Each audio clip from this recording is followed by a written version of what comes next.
With 8:48 to go in the second period, the score now 3-2. With the Hooligans on the power play.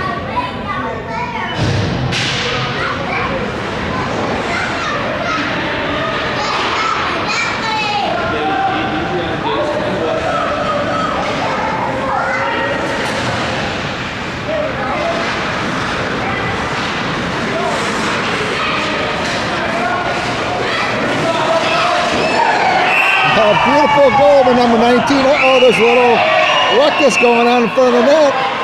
Matt Garble just scored the 4th goal of the game.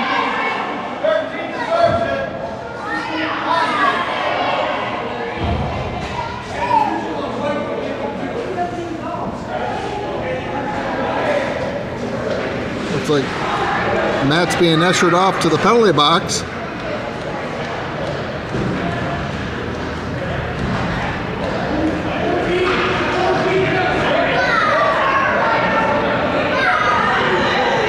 Looks like Rhino's going in too.